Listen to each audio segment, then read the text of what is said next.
Assalamualaikum warahmatullahi wabarakatuh. Jemaah sebangsa dan setanah air yang dimuliakan dan dirahmati Allah Subhanahu wa taala. Alhamdulillah, bersyukur kita kepada Allah Subhanahu wa taala hingga saat dan detik ini Allah masih memberikan nikmat kepada kita, nikmat kesehatan, nikmat kesempatan, nikmat kekokohan iman dan Islam, sehingga kita masih mampu mau belajar dan mempelajari ajaran Allah. Itulah dia agama Islam. Tiada lain agar kita mampu mempelajari dan memahaminya, seraya kita berupaya mengamalkan dalam hidup dan kehidupan ini. Tiada lain untuk meraih keridhaan Allah Subhanahu wa ta'ala. Jamaah sebangsa dan setanah air, pada kajian kali ini kita akan melihat tanda-tanda orang yang celaka, orang yang tidak baik dalam hidup dan kehidupan ini, bahkan kesengsaraan yang didapatnya jangan hanya di dunia maupun akhirat. Para ulama menggolongkan keempat orang-orang yang sengsara dalam hidup dan kehidupan ini, ada 4 kriterianya. Itulah dia kebalikan dari kebahagiaan yang diterima oleh hamba Allah. Jadi 4 golongan orang-orang yang akan sengsara, celaka dalam hidup dan kehidupan ini. Yang pertama adalah nisyanuz dzunubil madhiyah. Yang pertama adalah orang-orang yang lupa akan dosa-dosa yang telah diperbuatnya dalam hidup dan kehidupan ini, baik tutur kata, baik perbuatan, baik mata, telinga, ataupun segala tindak tanduk dalam hidup dan kehidupan ini. Jamaah sebangsa dan setanah air, orang-orang yang melupakan apa yang telah dosa diperbuatnya, baik kepada kedua orang tuanya, baik kepada keluarganya, baik kepada masyarakatnya, ini adalah orang-orang yang akan sengsara dalam hidup dan kehidupan ini. Karena apa? Karena dia tidak bisa mengintrospeksi dirinya. Ketika perbuatan dosa tak menjadi pelajaran bagi seseorang, makanya orang tersebut semakin redup keimanannya. Itulah yang dikatakan ulama yang lalu, tanda-tanda iman akan lemah ketika apa? Ketika banyak kemaksiatan dilakukan seorang hamba. Makanya dikatakan oleh ulama yang kusu bil maksiyah, iman akan turun ketika kita selalu berbuat maksiat. Jadi orang-orang dalam hidup ini melakukan perbuatan dosa, melakukan hal-hal yang dilarang oleh Allah Subhanahu wa taala. Ini ciri orang-orang yang sengsara dan celaka dalam hidup dan kehidupan ini. Jamaah rahimakumullah, mari introspeksi diri kita. Apa yang telah kita perbuat dosa dalam kehidupan ini? Bagaimana sisa kehidupan? Dalam hidup ini kita banyak berbuat maksiat. Kita banyak melakukan perbuatan dosa dalam hidup dan kehidupan ini. Bukan hanya dosa kepada manusia, bahkan banyak melakukan dosa kepada Allah Subhanahu wa ta'ala. Kita masih banyak belum melakukan salat. Kita masih banyak meninggalkan malam-malam untuk zikir dan ingat kepada Allah dengan salat tahajud. Kita masih banyak meninggalkan sedekah kepada saudara-saudara kita yang membutuhkan. Kita masih banyak meninggalkan perbuatan baik dalam kehidupan ini. Bahkan terkadang lisan dan mulut kita sering menyakitkan hati dan perasaan orang. Kebijakan-kebijakan kita dalam tugas kita, baik di kantor maupun ketika kita memimpin orang masih membuat orang lain susah, masih membuat masyarakat susah dalam hidup dan kehidupan ini adalah perbuatan dosa.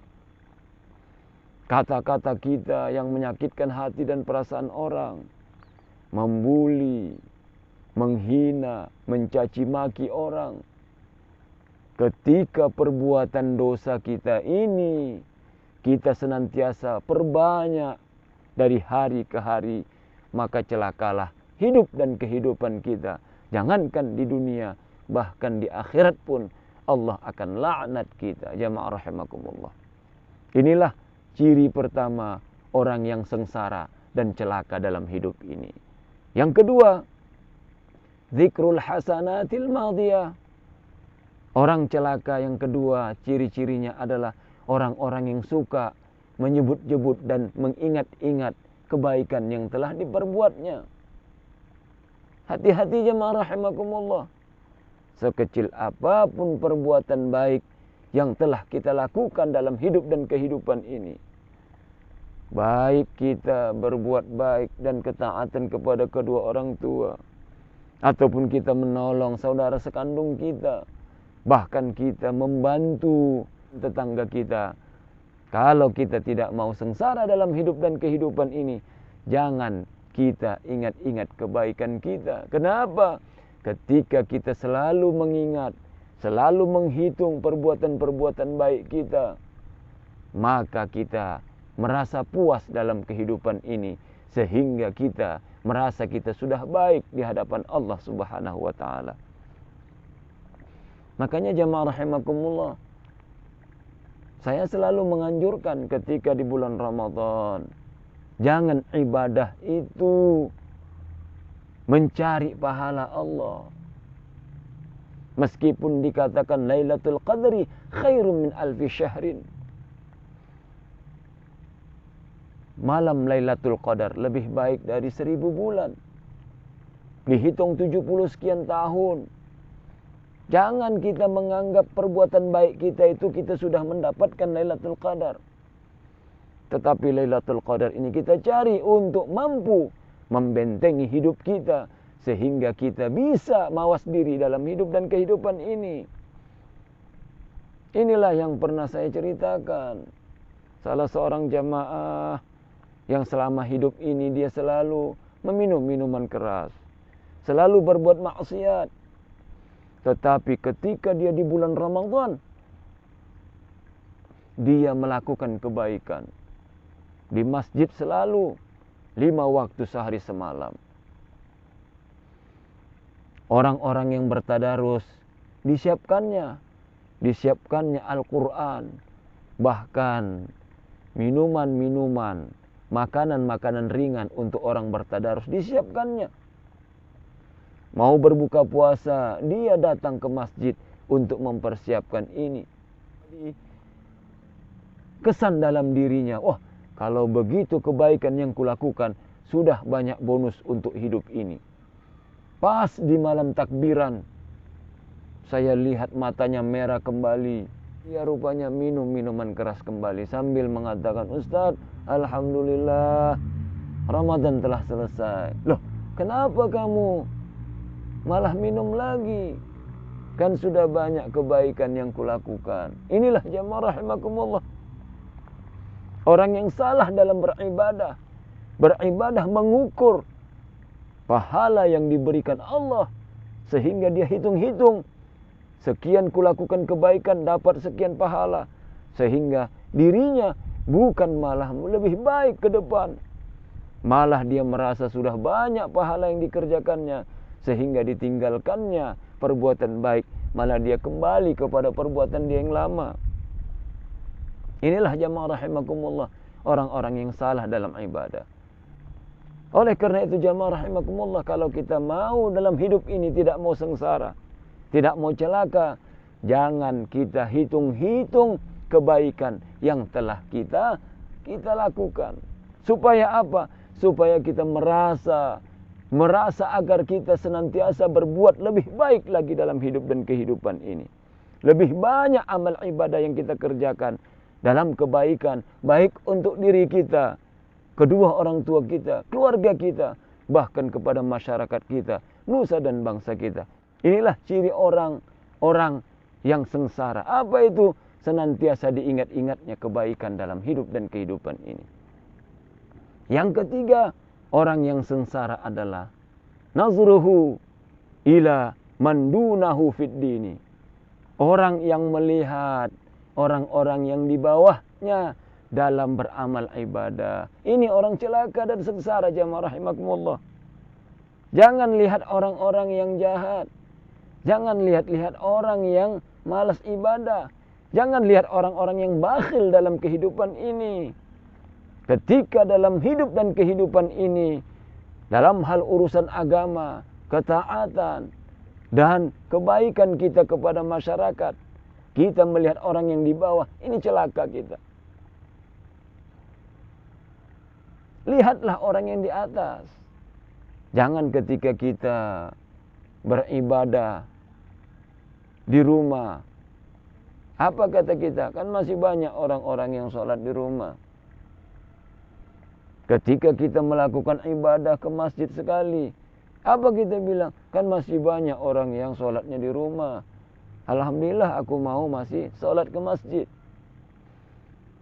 Ketika kita berinfak, bersedekah, kita kasih sekian ribu, kita sudah menganggap bahwa masih banyak orang-orang yang lebih sedikit dari itu. Jangan. Kalau kita mau sengsara dalam hidup ini, itulah dia orang-orang yang melihat dalam urusan agama, melihat orang yang lebih bawah. Ketika kita melihat kebaikan, berkaca kepada orang-orang yang lebih di bawah dari perbuatan kita, maka kita akan sengsara. Ya, begitu juga anak-anak kami pelajar, ya, anak-anak kami yang SD, SMP, SMA, dan kuliah. Ketika engkau melihat orang-orang yang lebih di bawahmu, maka kamu tidak akan maju. Belajar secukupnya. Ya, kenapa? Ketika dia mau belajar, masih dia melihat mengaca kepada orang yang dia masih banyak orang yang belum belajar. Mengumpulkan PR dan tugas-tugas, melihat orang yang belum mengumpulkan, jangan. Ketika dalam hidup ini kita melihat orang-orang yang di bawah kita dalam ketaatan, dalam kebaikan, dalam belajar, dalam mencari nafkah, dan segala hal kebaikan, maka dalam hidup ini kita akan menjadi orang-orang yang sengsara dan orang-orang yang celaka dalam hidup dan kehidupan ini. Dan yang terakhir, yang keempat adalah nazruhu ila man fawqahu fid dunya. Itulah dia yang keempat, orang-orang yang melihat orang yang di atas dalam masalah dunia. Hancur kita. Dalam urusan dunia, dalam urusan harta, dalam urusan jabatan, dalam urusan strata sosial, jangan kita melihat orang yang di atas. Hancur kita. Kemampuan kita dalam ekonomi, kita hanya bisa makan dengan nasi dan ikan untuk hari ini. Jangan melihat orang yang makan, ya, pergi beli sajian yang sudah jadi di restoran dan di warung-warung yang hebat. Tidak. Kita bisa mampu membeli kendaraan yang biasa. Jangan melihat orang yang di atas. Kenapa? Sesuaikanlah dengan kemampuan kita. Jangan kata pepatah orang-orang tua kita dulu, jangan lebih besar pasak daripada tiang. Jangan lebih besar pengeluaran daripada pemasukan. Kalau tidak hancur kita, jamaah rahimakumullah. Lihat para koruptor. Kenapa? Karena lebih besar pengeluaran daripada pemasukan.